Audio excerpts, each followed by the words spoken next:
L'hiver du Montana était impitoyable, vent mordant, lac gelé, et un silence si profond qu'il pouvait avaler le son de la respiration d'un homme. Mais ce matin-là particulier, ce silence fut brisé. James Harrison avait passé des décennies derrière un appareil photo, capturant la nature sauvage dans sa forme la plus brute. Il avait vu la beauté de la nature et sa cruauté, mais rien n'aurait pu le préparer à ce qu'il découvrit ce jour-là. Un éclaboussement désespéré, un cri frénétique, et puis, à travers la brume s'élevant du réservoir à moitié gelé, il le vit. Un lynx roux piégé dans la glace, son cadre autrefois, puissant réduit à une faiblesse tremblante, alors que l'eau glaciale le tirait plus près de la mort. Chaque instinct disait à James de s'éloigner. Les lynx roux étaient sauvages, imprévisibles, dangereux. Mais quelque chose dans les yeux dorés de l'animal l'arrêta net. Ce qui se passa ensuite ne fut pas seulement un sauvetage, ce fut le début de quelque chose que personne n'aurait pu anticiper. Parce que quand la nature sauvage rencontre la gentillesse, parfois, juste parfois, elle s'en souvient. Le vent amer hurlait à travers le paysage du Montana, transperçant l'épais manteau d'hiver de James Harrison, alors qu'il longeait la rive du réservoir d'Echo Lake. À 58 ans, le photographe de faune retraité avait vu sa part d'hiver rude, mais quelque chose dans ce matin de janvier semblait différent. Le thermomètre avait chuté bien en dessous de zéro pendant la nuit, et des plaques de glace s'étaient formées le long des bords du réservoir, créant un mélange traître d'eau gelée et liquide. James n'avait pas prévu de visiter le réservoir ce matin-là. Son arthrite le gardait habituellement à l'intérieur, par des jours comme celui-ci. Mais quelque chose l'avait attiré dehors. Peut être la qualité unique de la lumière filtrant à travers les nuages lourds, ou peut être simplement le destin. Quelle que soit la raison, il se retrouvait à avancer prudemment le long de la rive rocheuse, son sac d'appareil photo en bandoulière. Quand il l'entendit, un son qui n'appartenait pas au calme hivernal. Au début, il pensa que c'était juste le vent jouant des tours à ses oreilles, mais ensuite il l'entendit à nouveau. Un éclaboussement désespéré suivi de ce qui ne pouvait être décrit que comme un cri d'aide. James accéléra le pas, ses bottes craquant dans la neige fraîche, alors qu'il contournait un virage de la rive. Ce qu'il vit ensuite fit sauter un battement à son cœur. À environ 30 pieds de la rive, piégé dans une zone d'eau partiellement gelée, se trouvait un lynx roux. L'animal luttait faiblement, ses mouvements normalement gracieux réduits à des battements désespérés, alors qu'il combattait pour garder la tête hors de l'eau. Des cristaux de glace s'étaient formés dans sa fourrure fauve, et ses yeux habituellement féroces étaient voilés d'épuisement. James connaissait bien les lynx roux. Il les avait photographiés d'innombrables fois au cours de sa carrière, en maintenant toujours une distance respectueuse. C'étaient typiquement des créatures insaisissables, maîtres de la furtivité et de la survie. Voir l'un d'eux dans un état si vulnérable était à la fois choquant et déchirant. Le temps sembla ralentir alors que James évaluait la situation. Le lynx roux n'avait pas pu être dans l'eau plus de 15 ou 20 minutes vu la température, mais même cela poussait les limites de la survie. Il pouvait voir ses mouvements devenir de plus en plus lents, sa tête plongeant dangereusement près de la surface de l'eau. Sans pensée consciente, James lâcha son sac d'appareil photo et commença à enlever son manteau lourd. La partie rationnelle de son esprit lui criait d'arrêter. C'était dangereux, insensé même. Les lynx roux étaient des animaux sauvages connus pour leur tempérament féroce, et un animal sauvage acculé était imprévisible au mieux.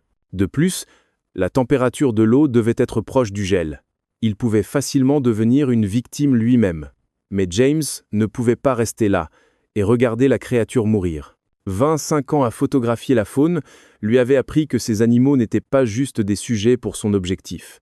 Ils étaient des êtres avec leurs propres histoires, leur propre volonté de vivre, et en ce moment, celui-ci avait besoin d'aide. « Tiens bon, petit ami », marmonna-t-il plus pour calmer ses propres nerfs que pour autre chose. Il garda ses mouvements délibérés et calmes alors qu'il avançait dans l'eau glaciale, haletant alors que le froid le frappait comme un coup physique. Le fond rocheux était traître, glissant avec des algues et de la glace, mais il avança, utilisant l'œil de photographe pour tracer le chemin le plus sûr à travers l'eau partiellement gelée. Les yeux du lynx roux se verrouillèrent sur lui alors qu'il approchait, mais il n'y avait plus de combat en eux, aucune trace du prédateur féroce qu'il serait normalement, juste de l'épuisement, de la peur et être, bien que James sache que cela pouvait être son imagination, un éclat d'espoir. Quand il atteignit enfin l'animal, James fut choqué de voir à quel point il semblait petit de près. Sans son port fier habituel, il semblait presque délicat. Sa fourrure était collée contre son corps, révélant à quel point il était réellement maigre sous son manteau habituellement duveteux. Ce n'était pas juste de la malchance, réalisa James. Le lynx roux avait probablement lutté pour trouver de la nourriture dans les conditions hivernales rudes, ce qui pourrait expliquer pourquoi il s'était aventuré si près du réservoir en premier lieu. Avec autant de douceur que ses mains engourdies pouvaient gérer, James tendit la main vers le lynx roux. Il s'attendait à une certaine résistance, une dernière démonstration d'instinct sauvage, mais l'animal resta étrangement immobile alors qu'il glissait ses bras en dessous. Son corps était effrayamment froid, sa respiration superficielle et rapide. Le trajet de retour à la rive sembla prendre une éternité. Les jambes de James étaient engourdies, et chaque pas nécessitait une concentration intense pour éviter de glisser sur le fond traître. Le lynx roux gisait mou dans ses bras, sa tête reposant contre sa poitrine, sa respiration venant en halètement court et irrégulier. Une fois sur la rive, la formation de James entra en jeu. Il avait travaillé étroitement avec des réhabilitateurs de faune au fil des ans, documentant leur travail, et il connaissait les bases de la manipulation d'animaux blessés. En se déplaçant rapidement malgré ses frissons, il récupéra une couverture d'urgence de son sac d'appareil photo et enveloppa doucement le lynx roux, veillant à garder sa tête libre. Le centre de réhabilitation de faune le plus proche était à Kalispell, à environ 40 minutes.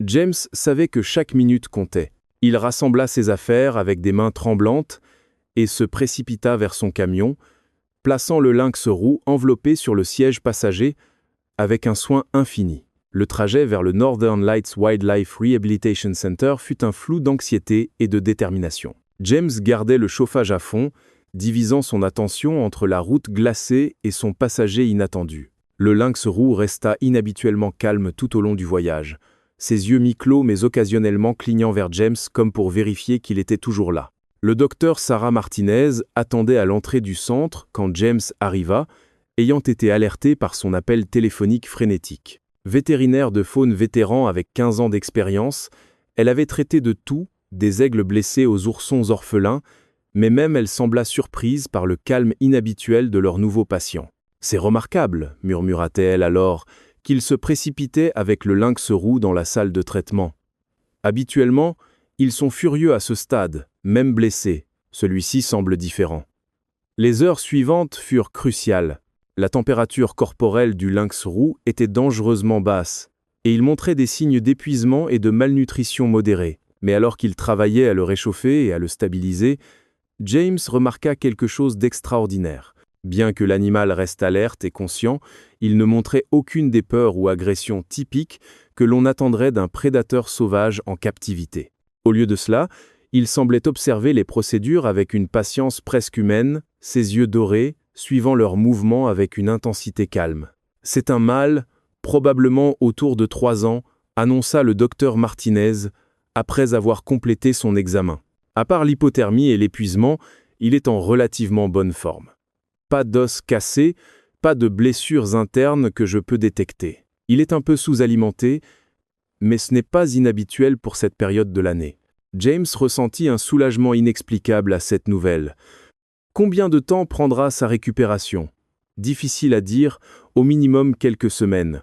Nous devrons le surveiller de près pour des complications secondaires de l'hypothermie, et il devra reprendre des forces avant que nous puissions envisager une libération. Elle s'arrêta, étudiant le visage de James. « Vous savez, nous pourrions utiliser de l'aide pour ces soins. Quelqu'un qui comprend les lynx roux, qui pourrait être prêt à faire du bénévolat parfois. » L'offre surprit James, mais il se retrouva à hocher la tête avant même qu'elle ait fini de parler. Quelque chose chez cet animal l'appelait, remuait des souvenirs de pourquoi il était tombé amoureux de la photographie de faune en premier lieu. « Je serais honoré », s'entendit-il dire, et ainsi commença un partenariat extraordinaire. Le centre de faune avait une enceinte de réhabilitation spéciale conçue pour les prédateurs de taille moyenne. Et James aida à l'équiper spécifiquement pour leur patient lynx roux, que le personnel avait commencé à appeler Echo d'après le réservoir où il avait été trouvé. L'enceinte était assez spacieuse pour permettre à Echo de se déplacer confortablement tout en récupérant ses forces, avec diverses plateformes, à différentes hauteurs et plusieurs cachettes pour l'aider à se sentir en sécurité. James passa des heures chaque jour là, d'abord juste assis calmement, permettant à Echo de s'habituer à sa présence, puis prenant progressivement des rôles plus actifs dans ses soins. Ce qui frappa tout le monde au centre fut le comportement inhabituel d'Echo.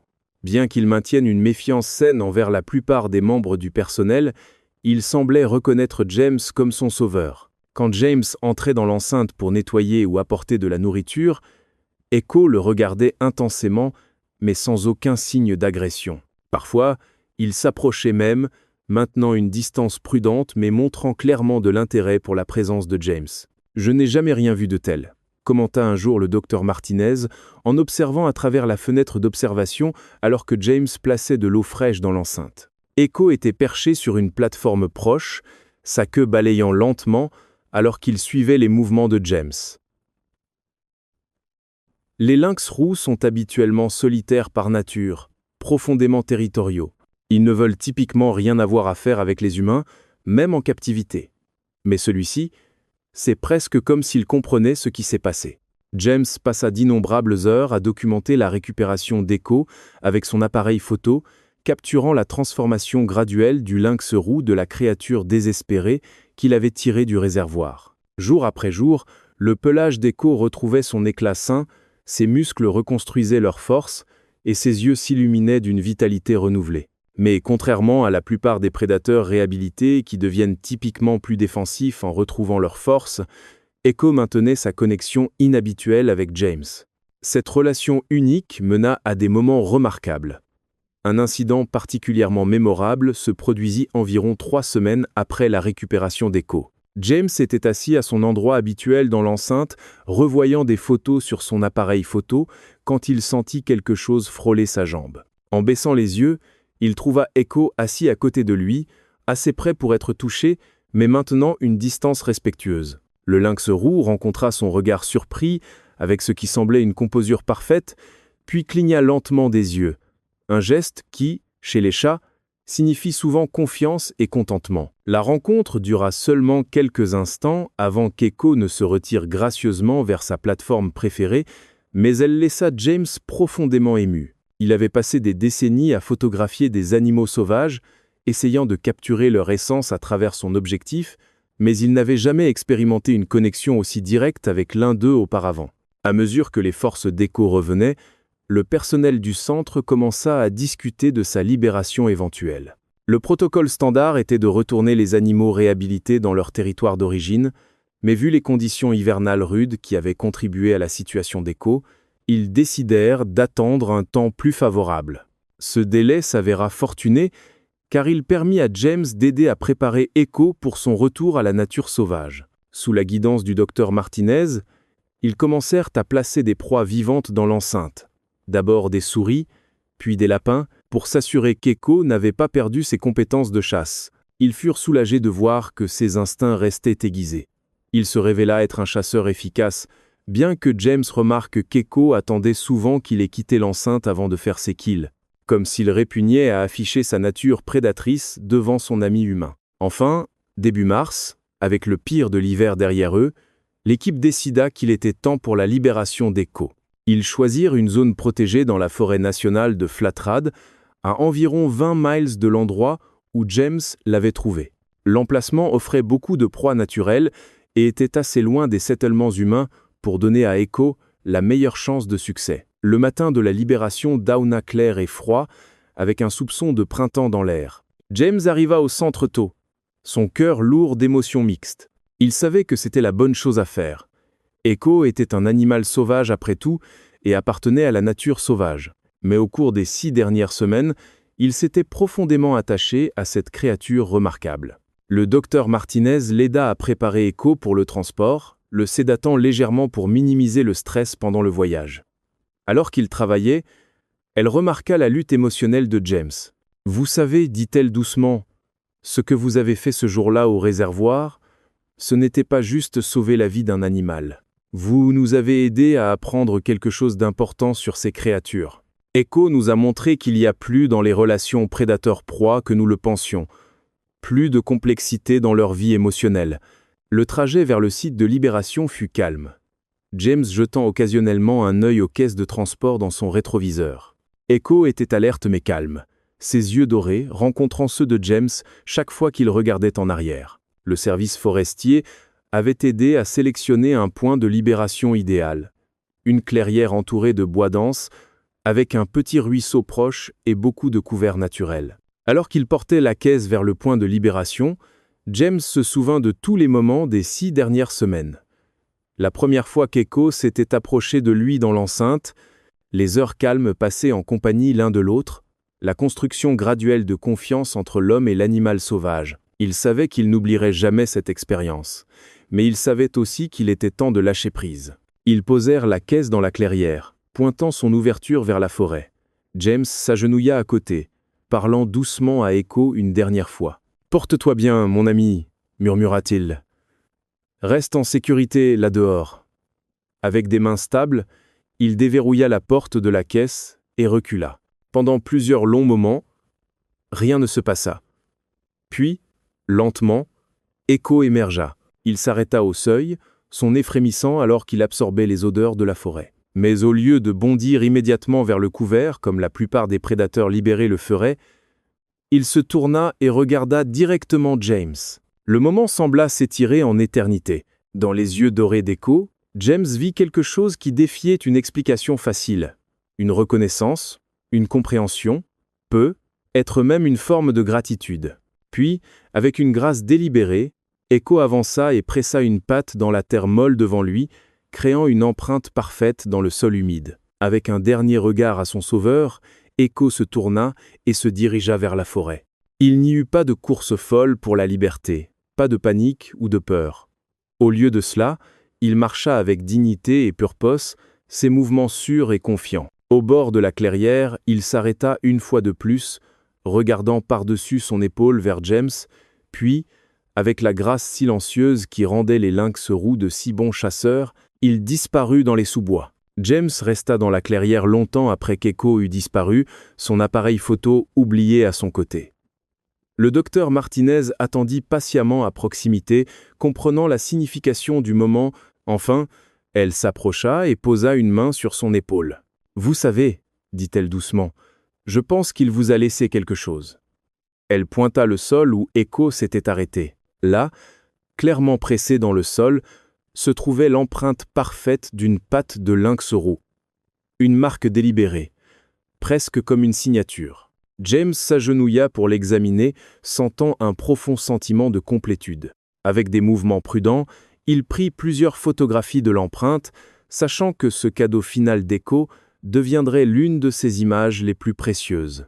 L'histoire de James et Echo se répandit rapidement dans la communauté locale et au-delà. James écrivit un article pour un magazine national de faune, accompagné de ses photographies documentant la récupération d'Echo. L'article défia les perceptions courantes sur les espèces de prédateurs et mit en lumière l'importance du travail de réhabilitation de faune. Le Northern Lights Wildlife Rehabilitation Center vit une augmentation du soutien et des bénévoles après la publication de l'histoire. Le docteur Martinez utilisa le cas d'Echo dans ses présentations sur le comportement de la faune, aidant à éduquer les gens sur la complexité des animaux sauvages et l'importance de maintenir leurs habitats. Quant à James, il continua sa photographie de faune avec un purpose renouvelé, mais il n'oublia jamais son expérience avec Echo.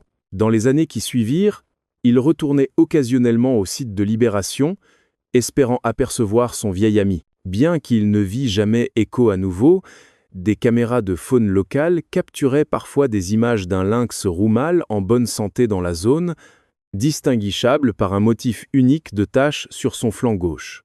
Le même motif que James avait photographié pendant la réhabilitation d'Echo. Ces sightings occasionnels apportaient du réconfort à James, confirmant qu'Echo s'était successfully réadapté à la vie sauvage. Mais plus que cela, il lui rappelait une vérité extraordinaire. Que parfois, dans les circonstances les plus inattendues, les frontières entre sauvages et apprivoisés, entre humain et animal, pouvaient s'estomper de manière remarquable. Echo lui avait appris que, bien que le respect pour la vraie nature des animaux sauvages soit essentiel, il y avait aussi de la place pour la connexion, pour la compréhension, et peut être même pour l'amitié. La photographie de l'empreinte de pattes était accrochée dans l'étude de James. Un rappel quotidien de ces semaines transformatrices. Les visiteurs demandaient souvent à ce sujet, et James leur racontait l'histoire d'Echo, le lynx roux qui lui avait montré que parfois les connexions les plus profondes viennent non pas de mots ou d'actions, mais de la simple présence, de la confiance et du respect mutuel. À la fin, l'histoire d'Echo devint plus qu'un simple conte de sauvetage et de réhabilitation. Elle devint un témoignage de la complexité des créatures sauvages, de l'importance de la conservation et des liens remarquables qui peuvent se former entre espèces quand la compassion surmonte la peur. Pour James, cela resta un puissant rappel que, en sauvant la vie d'Echo ce matin d'hiver froid, il avait reçu quelque chose d'aussi précieux en retour, une compréhension plus profonde du cœur sauvage qui bat dans tous les êtres vivants, et la connaissance que parfois le merci le plus significatif vient non pas en mots ou gestes, mais dans le langage silencieux de la confiance librement donnée. L'intérêt humain pour l'histoire continua de croître, menant à une couverture dans les nouvelles locales et éventuellement à un court documentaire sur le travail de réhabilitation de faune. Le film mettait en vedette les photographies de James et des interviews avec le Dr Martinez et d'autres membres du personnel au Northern Lights Wildlife Rehabilitation Center.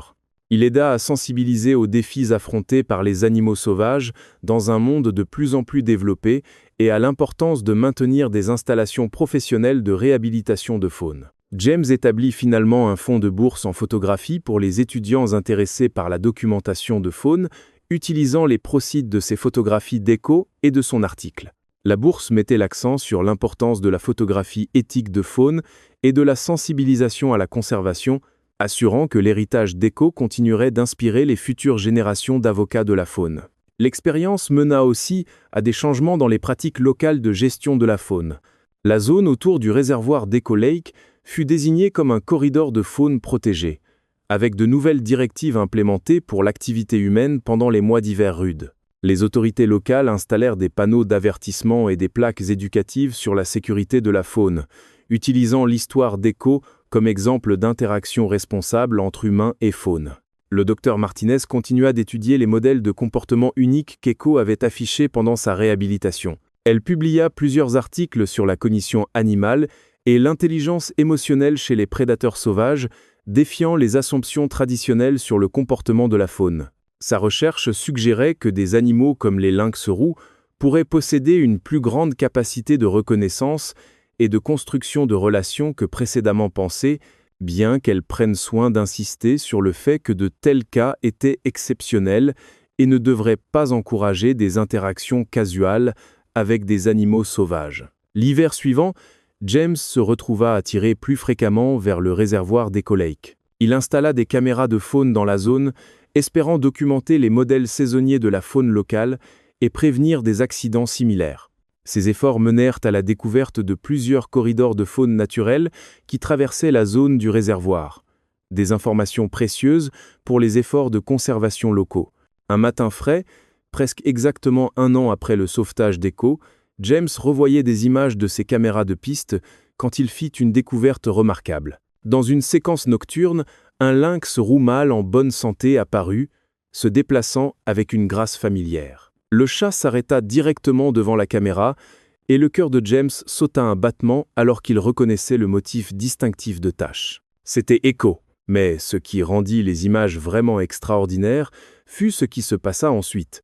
Echo toucha brièvement sa patte au sol avant de continuer son chemin, étrangement similaire à son geste au site de libération.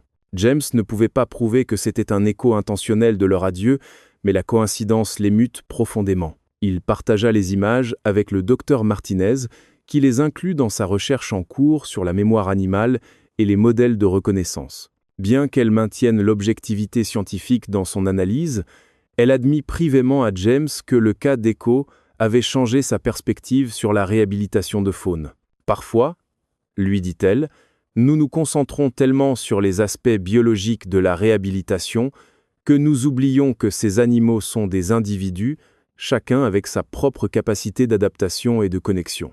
Eco nous a appris que, bien que nous devions toujours respecter leur nature sauvage, nous ne devrions pas sous-estimer leur capacité à former des connexions significatives. L'impact de l'histoire se propagea de manières inattendues. Les écoles locales commencèrent à incorporer le conte d'Eco dans leurs programmes d'éducation environnementale, l'utilisant pour enseigner aux enfants la conservation de la faune et l'importance de maintenir des frontières appropriées avec les animaux sauvages. James était fréquemment invité à parler dans ces programmes, partageant ses photographies et expériences tout en insistant sur le message crucial que le cas d'Eco était unique et que les animaux sauvages devraient toujours être traités avec un respect prudent. 5 ans après le sauvetage, le Northern Lights Wildlife Rehabilitation Center était devenu l'une des installations les plus respectées de son genre dans le Nord-Ouest. Ils avaient étendu leurs installations et implémenté beaucoup des leçons apprises de la réhabilitation d'Eco. Chaque nouveau cas était approché avec une compréhension plus profonde de la complexité potentielle du comportement des animaux sauvages, tout en maintenant des protocoles stricts pour la sécurité et la distance professionnelle. James continua sa photographie de faune, mais son focus avait changé. Plutôt que de juste capturer des images d'animaux dans leur habitat naturel, il commença à documenter l'équilibre délicat entre le développement humain et la préservation de la faune. Son travail mettait en lumière l'importance de maintenir des corridors de faune et des habitats naturels, montrant comment l'activité humaine affectait le comportement et les stratégies de survie des animaux. L'histoire d'Eco devint une pierre angulaire des efforts de conservation locaux, cités dans des propositions pour des mesures de protection de la faune et utilisées pour illustrer l'importance des installations professionnelles de réhabilitation de faune. Bien que tous ceux impliqués insistent sur le fait que le comportement d'Eco était exceptionnel et non typique des animaux sauvages, son histoire aida à changer la perception publique des espèces de prédateurs, de menaces redoutables à des parties essentielles de l'écosystème méritant respect et protection. La photographie de l'empreinte de pattes resta l'image la plus demandée de James, et il prenait toujours soin de la partager dans son contexte, expliquant à la fois la nature extraordinaire de son expérience avec Eco et l'importance de maintenir des frontières appropriées avec la faune. L'image devint un symbole de la relation complexe entre humains et animaux sauvages, un rappel que, bien que nous devions respecter et préserver leur nature sauvage, nous faisons tous partie du même réseau intricate de vie. Au fil des ans, des rapports occasionnels de sightings de lynx roux dans le territoire d'Eco continuèrent d'arriver. Bien qu'il devienne impossible de savoir avec certitude quel sighting pourrait être Eco lui-même, la population saine de lynx roux dans la zone se tenait comme témoignage du succès des efforts de conservation que son histoire avait inspiré. L'héritage de ce matin d'hiver froid vivait non seulement dans les souvenirs de James ou la recherche du docteur Martinez, mais dans la nature sauvage préservée où les futures générations d'humains et d'animaux pouvaient prospérer de leur manière séparée mais interconnectée. Pour James, la plus grande leçon de son expérience avec Eco concernait l'équilibre entre connexion et respect. Il avait formé un lien remarquable avec une créature sauvage, mais ce lien était significatif précisément parce qu'il était temporaire, une brève intersection de deux mondes différents qui se séparaient quand le moment était venu. Eco lui avait appris que parfois les connexions les plus profondes viennent non pas en essayant de changer ou d'apprivoiser la nature sauvage, mais en étant simplement présent et en offrant de l'aide quand nécessaire, puis en ayant la sagesse et le courage de lâcher prise. Et ainsi, l'histoire d'Eco devint plus qu'un simple conte de sauvetage et de réhabilitation. Elle devint une parabole sur la danse délicate entre humains et faune, sur l'importance de maintenir à la fois connexion et distance, et sur les manières inattendues dont la compassion peut combler l'écart entre deux mondes très différents. En sauvant Eco ce matin d'hiver, James n'avait pas seulement préservé une vie. Il avait aidé à écrire un nouveau chapitre dans notre compréhension de la relation complexe et belle entre humains et les créatures sauvages avec lesquelles nous partageons notre monde.